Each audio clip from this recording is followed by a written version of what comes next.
आज हम लोग सीखेंगे एनसीईआरटी की किताब से कक्षा 10 की एक्सरसाइज 1.4। तो एक्सरसाइज 1.4 में आज हम लोगों को इस टाइप के सवाल हल करने हैं कि आपको भाग देना भी नहीं है और बिना भाग दिए ही बता देना है कि कौन सी संख्या शांत दशमलव प्रसार होगी और कौन सी संख्या अशांत दशमलव प्रसार होगी। जैसा कि 9th में आपने पढ़ा था, 9th में क्या था, उसे भाग देते थे और जिसका भाग पूरा पूरा कट जाता था, मतलब जो संख्या भाग देने में पूरी विभाजित हो जाती थी दशमलव के बाद, वो संख्या शांत दशमलव प्रसार कहलाती थी। और जो संख्या पूरी पूरी विभाजित नहीं होती थी वो अशांत दशमलव प्रसार कहलाती थी। लेकिन यहाँ पर आपको भाग देना नहीं पड़ेगा, तो उसके लिए कुछ प्रमेय हैं, जरा उनको हम लोग पढ़ लेते हैं। मान लेते हैं कि माना x कोई परिमेय संख्या है और इसका दशमलव प्रसार शांत है। अगर इसका दशमलव प्रसार शांत होगा तो इसे p/q के रूप में व्यक्त किया जा सकेगा। और p/q के रूप में व्यक्त किया जा सकेगा जिसमें p और q दोनों सहभाज्य हैं। कहने का मतलब इनके कोई भी उभयनिष्ठ गुणनखंड नहीं है। अगर ये जो p/q लिखा है, q के अगर हम अभाज्य गुणनखंड करेंगे वो 2 की घात n और 5 की घात m के रूप के गुणनखंड प्राप्त होंगे। और जहां n और m ऋणोत्तर पूर्णांक होंगे, ऋणोत्तर का मतलब ये होता है कि प्लस की संख्या होगी, पूर्णांक होंगे प्लस वाले, तो अब उस पूर्णांक को दशमलव प्रसार कैसा होगा? शांत दशमलव प्रसार होगा। मतलब कहने का मतलब ये है, अगर कोई भी परिमेय संख्या लिखी है उसका हर में 2 और 5 के अलावा कोई दूसरे अभाज्य गुणनखंड नहीं आएंगे तो वो संख्या आपकी शांत दशमलव प्रसार कहलाएगी। एक दूसरी प्रमेय है, मान लीजिए x कोई परिमेय संख्या है और यही आप कहते हैं कि q के अभाज्य गुणनखंड इस रूप में है, तो इसका मतलब जस्ट उल्टा, अगर कोई दशमलव शांत प्रसार है तो वो 2 की घात उसका हर 100% होगा। इसी का उल्टा, अगर कोई परिमेय संख्या के अभाज्य गुणनखंड ऐसे दिख जाए तो हम कहेंगे कि वो परिमेय संख्या जो है उसका दशमलव प्रसार शांत होगा। मतलब अगर शांत है तो उसके हर के गुणनखंड 2 की घात m, 5 की घात n के रूप में होंगे। अगर कोई संख्या जो परिमेय संख्या है उसके अभाज्य गुणनखंड इस रूप में मिल जाए, 2 की घात n और 5 की घात n के रूप में मिल जाए, तब हम कहने लगेंगे कि वो संख्या आपकी जो है उसका दशमलव प्रसार शांत कहलाएगा। अगर कोई परिमेय संख्या है उसके अभाज्य गुणनखंड इस रूप में नहीं है, 2 की घात n और 5 की घात m के रूप में नहीं है, तो हम कह सकते हैं वो संख्या का दशमलव प्रसार शांत दशमलव प्रसार नहीं होगा, तब अशांत दशमलव प्रसार होगा। एक्सरसाइज 1.4 का पहला सवाल है, आपसे कह रहा है कि बिना लंबी विभाजन प्रक्रिया किए, आपको लंबी विभाजन प्रक्रिया करनी नहीं है और आपको बताना है कि जो निम्नलिखित नीचे ये परिमेय संख्याएं लिखी हुई हैं, आपको इनके प्रसार के बारे में बताना है कि इनका प्रसार शांत है या अशांत दशमलव प्रसार है। तो आइए हम पहला सवाल देखते हैं कैसे हल करेंगे। ये लिखा हुआ है 13/31/25। तो हम अभी पढ़ चुके हैं कि अगर इसके हर का कोई परिमेय संख्या हो उसका हर जो है वो 2 की घात n और 5 की घात m के रूप में लिखा होगा, तो उसका दशमलव प्रसार शांत दशमलव प्रसार होगा। तो ऐसा करते हैं, 31/25 के हम अभाज्य गुणनखंड करते हैं। तो 31/25 के अभाज्य गुणनखंड विधि से निकालेंगे। किस तरीके से करेंगे? इस तरीके से। देखिए, ये 2 से तो डिवाइड होगा नहीं, सीधे सीधे किससे डिवाइड होगा? 5 से। तो 5 से काटिए, 5 × 30, 5 दूनी 10, 5m 25। फिर 5 से काटिए, 5 × 5, 5 दूनी 10, 5m 25। फिर 5 से काटिए, 5 दूनी 10, 5m 25। फिर 5 से काटिए तो ये 5 आएगा, फिर 5 आएगा। तो अगर इनके हम अभाज्य गुणनखंड के रूप में लिखना चाहें तो 13/2 की घात 1, 2, 3, 4, 5। तो 2 की घात कितनी हो जाएगी? 5। तो अगर यहाँ पर देखा जाए 5 नहीं लिखा है तो 5 की घात हम 0 के रूप में लिख सकते हैं, वैसे तो लिख सकते हैं, लेकिन इसका हर जो है यहाँ लिखेंगे, अतः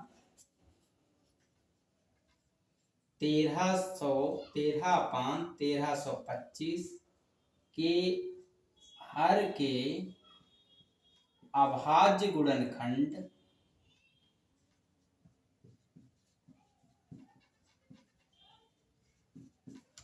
2 की घात n 5 की घात m के रूप में है, अतः 13/3125 का दशमलव प्रसार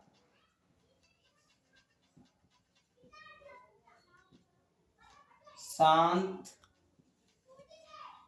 आवर्ती प्रसार है, शांत आवर्ती दशमलव प्रसार है। तो इस तरीके से हम कौन सी संख्या दशमलव प्रसार है प्रूव कर सकते हैं। इसी तरीके से ये तो 1331 हो गया, तो इसका दशमलव प्रसार कैसा होगा, शांत दशमलव प्रसार होगा। अब क्या करेंगे, इसका दूसरा क्वेश्चन लगाएंगे। तो दूसरा क्वेश्चन देखिए कैसे लगाएंगे, इसे यहां से हटा देते हैं। दूसरा क्वेश्चन आपका लिखा हुआ है कि 17/8। देखो 17/8 के तो अभाज्य गुणनखंड सभी को पता है, इसे हम लोग लिख सकते हैं 17/2 की घात 3। तो देखिए इसके भी अगर अभाज्य गुणनखंड की बात करें तो इसका भी 2 की घात 3 लिखा हुआ, 5 इसमें नहीं, 5 की घात 0 लिख देंगे।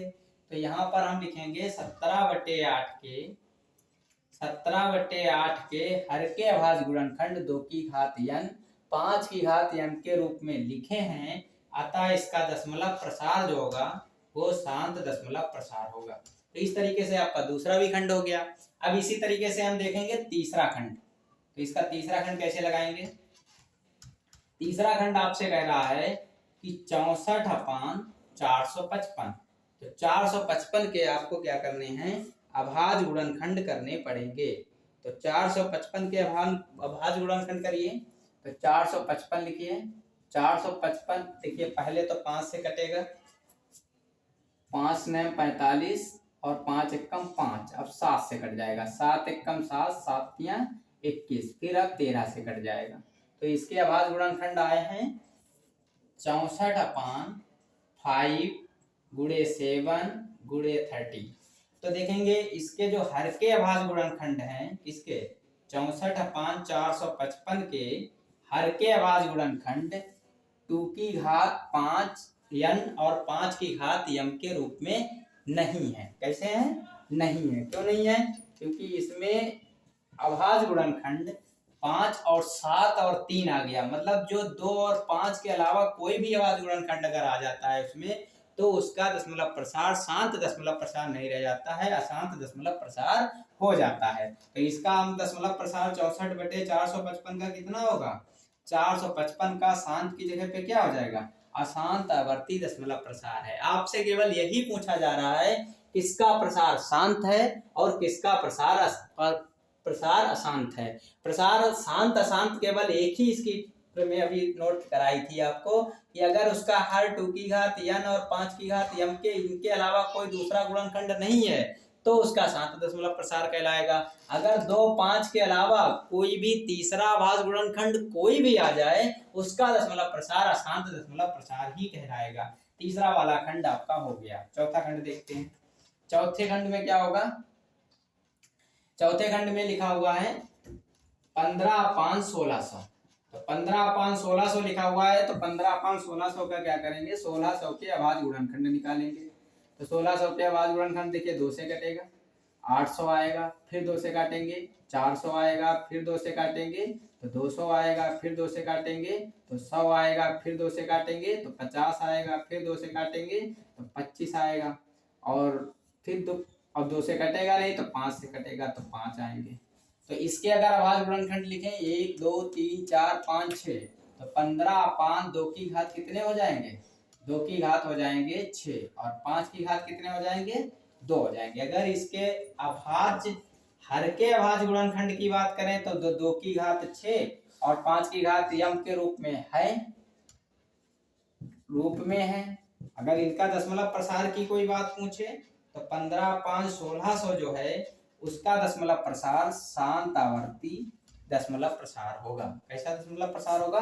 शांत आवर्ती दशमलव प्रसार होगा। तो ये चौथा भी क्वेश्चन हो गया। इसी तरीके से अगर आप क्या करेंगे, पांचवा वाला क्वेश्चन लगाएंगे। पांचवें वाले क्वेश्चन में कह रहा है 29/343। तो 29/343 के अभाज्य गुणनखंड करेंगे तो 29 बटे कितना हो जाएगा? देखिए 343 घन होता है 7 का, तो 7 का गुणनखंड हो गया। तो इसका अभाज्य गुणनखंड इसके रूप में नहीं है। जब नहीं है यहाँ पे लिखेंगे इसके रूप में नहीं है, तो इसका दशमलव प्रसार कैसा होगा? तो इसका दशमलव प्रसार जो है 29/343, 29/343 का दशमलव प्रसार अशांत आवर्ती दशमलव प्रसार होगा। तो ये भी प्रूफ हो गया। अगला क्वेश्चन देखते हैं। अगला क्वेश्चन छठा वाला आपसे कह रहा है 23/2 गुणे 5/2। तो 2/3 और 5/2, तो इसका तो सीधे सीधे मिल रहा है। इसमें 2, 3 और 5 की घात के रूप में लिखा हुआ है, तो इसका दशमलव प्रसार कैसा हो जाएगा? इसके रूप में है, इसके रूप में है। यहाँ पे लिख देंगे इसका दशमलव प्रसार, इसका दशमलव प्रसार जो हो वो कैसा होगा? शांत दशमलव प्रसार होगा। ऐसा होगा, शांत दशमलव प्रसार होगा। इसके अलावा देखिए सातवां क्वेश्चन। सातवें क्वेश्चन में कह रहा है आपसे 129/2 5/7 7/5। ये तो इसके रूप में नहीं है, इसके रूप में नहीं है। जब इसके रूप में नहीं है तो इसका शांत दशमलव प्रसार किस रूप में होगा? 23/2 5/7 था और 7/5। 2/2 5/7 और 7/5। देखिए 2 और 5 के अलावा कौन सा अभाज्य गुणनखंड आ गया? 7 अभाज्य गुणनखंड आ गया, इसलिए इसका दशमलव प्रसार अशांत आवर्ती दशमलव प्रसार होगा। इसके अलावा आते हैं ये वाला क्वेश्चन में, इसमें दिया हुआ है 6/15, 6/15। तो 6/15 के अभाज्य गुणनखंड करिए। तो 6 हर को देखिए, सिर्फ हर को देखने पर क्या होगा? 6 × 3 × क्या आ जाएगा? 5। 2 के अलावा आ रहा है तो ये इसका भी क्या हो जाएगा? अशांत दशमलव प्रसार हो जाएगा। 6/3 × 5, इसका अगर दशमलव प्रसार करेंगे तो अशांत दशमलव इसके रूप में नहीं होगा, तो इसका लिखेंगे अशांत दशमलव प्रसार है। इसके अलावा आठवें के बाद है 35/50। नवा क्वेश्चन है 35/50। तो 50 के अगर अभाज्य गुणनखंड करेंगे तो 35/50 के अभाज्य गुणनखंड इधर कर लेते हैं। 2 25 आया और 5 फिर 5, तो इसके अभाज्य गुणनखंड है 2 × 5/2। तो इसका दशमलव प्रसार कैसा होगा? इसका दशमलव प्रसार जो है वो इसके बराबर होगा, रूप में है। अतः इसका दशमलव प्रसार जो है शांत दशमलव प्रसार होगा। अब लास्ट वाला बचा है, उसे अपने आप कर लीजिएगा।